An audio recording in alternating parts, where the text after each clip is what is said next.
Hi friends, hello everyone, welcome to my YouTube channel. આજે તમારે એક નવી રીત શાકભાત ટ્રાય કરો, એકદમ નવી રેસીપી છે. તો ચાલો આપણે રેસીપી જોઈએ. એકદમ ગુજરાતી રેસીપી છે. તો સૌથી પહેલાં તો આપણે એક કુકર લઈશું, એમાં તેલ ગરમ મૂકીશું. તેલ ગરમ થઈ જાય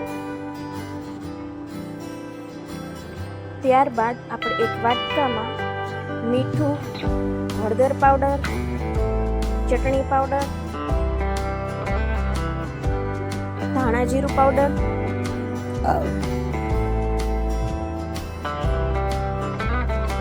અને એમાં પાણી રેડીશું અને બધું એકદમ પેસ્ટ જેવું તૈયાર કરી લઈશું. હવે તેલ ગરમ થઈ ગયું છે, તેમાં રાઈ એડ કરીશું, જીરું એડ કરીશું,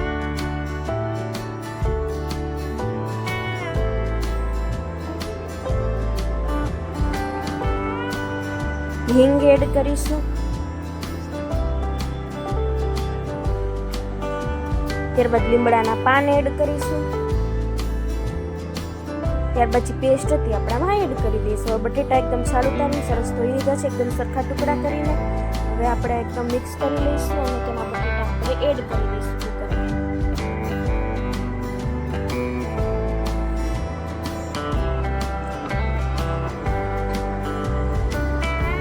ત્યારબાદ તેમાં પાણી એડ કરીશું અને બધું બરાબર રીતે મિક્સ કરી અને 3 થી 4 સીટી વગાડી લઈશું.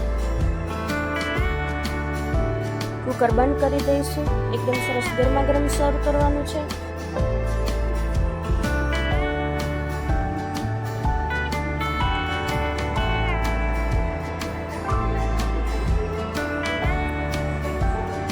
હવે આપણે મોટા એકદમ સરસ ભાત લઈ લીધા છે.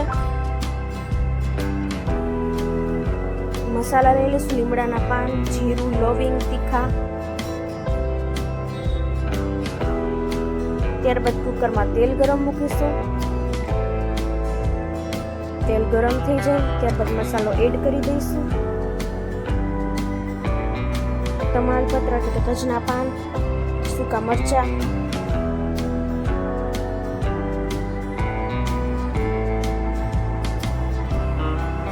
ત્યારબાદ ભાત એડ કરીશું ચોખા અને તેમાં આપણે 3 વાટકી પાણી ઉમેરવાની. પહેલા આપણે એમાં હળદર પાવડર એડ કરીશું,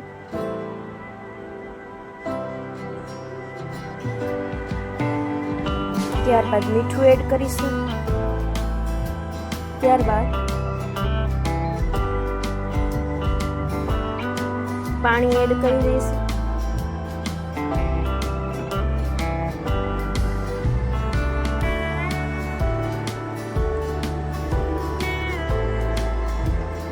ત્યારબાદ આપણે 4 થી 5 સીટી વગાડી લઈશું એક ધારી. શાક અને ભાત આપણે એકદમ ગુજરાતી સ્ટાઇલમાં આપણે સર્વ કરવાના છે પ્લેટમાં. જો વિડીયો ગમે તો વિડીયોને લાઈક, કમેન્ટ, શેર અને અમારી ચેનલ કુકિંગ ક્વીન ચેનલને સબસ્ક્રાઈબ કરી નાખજો. એક વખત આ રેસીપીસ ઘરે જરૂર ટ્રાય કરજો, બહુ સરસ બને છે.